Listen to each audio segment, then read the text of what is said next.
Maharashtra bulletin, आपला महाराष्ट्र, आपली बातमी। महाराष्ट्र सरकारच्या महसूल विभागाने प्रस्तावित केलेल्या इनाम निर्मूलन कायद्याविरोधात हिंदू देवस्थानं आणि विश्वस्त आक्रमक झाले आहेत। हिंदू मंदिरांच्या अस्तित्वावर घाला घालणारा हा काळा कायदा तात्काळ मागे घ्या, अन्यथा संपूर्ण महाराष्ट्रभर तीव्र जनआंदोलन छेडू असा निर्वाणीचा इशारा नाशिकमधील प्रमुख मंदिरांच्या विश्वस्तांनी आज शासकीय विश्रामगृहावर झालेल्या पत्रकार परिषदेत सरकारला दिलाय। शिवकाळात आणि स्वातंत्र्यपूर्व काळात देवस्थानच्या धार्मिक विधींसाठी अन्नछत्रांसाठी मिळालेल्या जमिनी एका झटक्यात पुजाळांच्या किंवा वहिवाटदारांच्या नावे करून मंदिरांना परावलंबी करण्याचा हा सरकारी डाव असल्याचा गंभीर आरोप मंदिर महासंघाच्या पदाधिकाऱ्यांनी केला। या कायद्याच्या कलम 1 नुसार वक्फ बोर्डाच्या जमिनींना यातून सरळ वगळण्यात आला आहे। मग केवळ हिंदू देवस्थानांच्या जमिनींवरच सरकारची वक्रदृष्टी का? हा संविधानाने दिलेल्या समानतेच्या अधिकाराचे उघड उल्लंघन आहे, असा संतप्त सवाल मंदिर महासंघाचे राष्ट्रीय संघटक सुनील घनवट यांनी उपस्थित केला। नमस्कार, मी सुनील घनवट, मंदिर महासंघाचा राष्ट्रीय संघटक।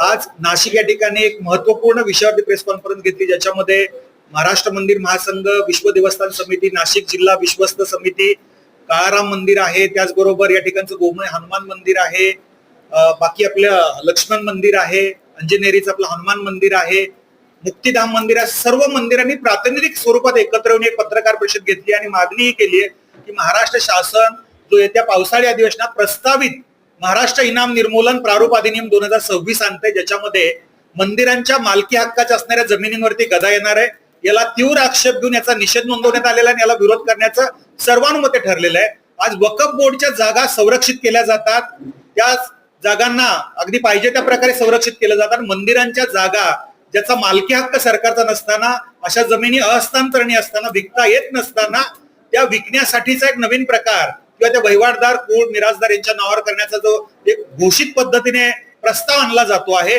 याला कडाडून विरोध करण्यात आलेला आहे। नाशिक जिल्ह्यातलीच नव्हे तर महाराष्ट्रातली सर्व मंदिरं याला विरोध केल्याशिवाय राहणार नाहीत। सरकारनं आताताईपणे आणि घाईघाईत असा कुठलाही निर्णय घेऊ नये।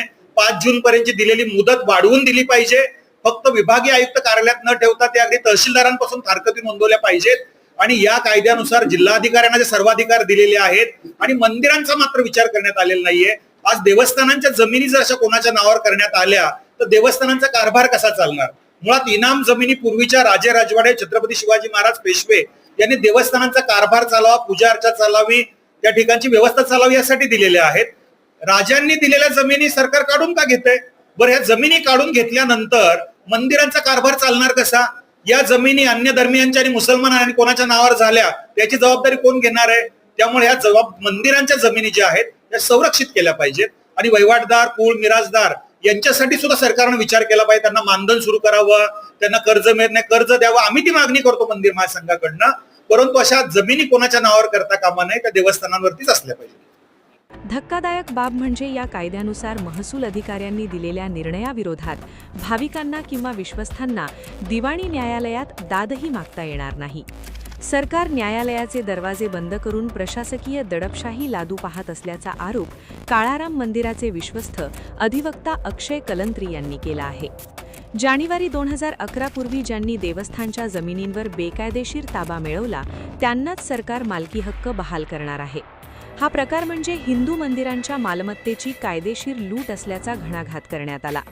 नाशिक येथे झालेल्या पत्रकार परिषदेत काळाराम मंदिर, कालिका माता मंदिर, मुक्तिधाम, वैद्यनाथ देवस्थान आणि हनुमान जन्मस्थान संस्थांच्या प्रमुख विश्वस्तांनी एकत्र येत या कायद्याचा तीव्र निषेध केला आहे। देवस्थान विरोधी मसुदा सरकारने विनाशर्त मागे घ्यावा, हरकती नोंदवण्यासाठी दिलेली अपुरी मुदत किमान 2 महिन्यांनी वाढवावी, गुजरातच्या धर्तीवर महाराष्ट्रातही अँटी लँड ग्रॅबिंग ॲक्ट लागू करून 7/12 उतार्यावर देवस्थान जमीन प्रतिबंधित सत्ता प्रकार अशी नोंद करण्याची मागणी करण्यात आली। एकीकडे वक्फ मालमत्तांना विशेष संरक्षण दिलं जात असताना दुसरीकडे हिंदू मंदिरांच्या जमिनी बळकावण्याचा हा प्रयत्न सरकारला महागात पडणार का? नाशिकमधून सुरू झालेली ही ठिणगी संपूर्ण महाराष्ट्रात आंदोलनाचा वणवा पेटवणार का, याकडे लक्ष लागलंय। महाराष्ट्र बुलेटिनसाठी सयाजी पवार, नाशिक। महाराष्ट्र बुलेटिन, आपला महाराष्ट्र, आपली बातमी।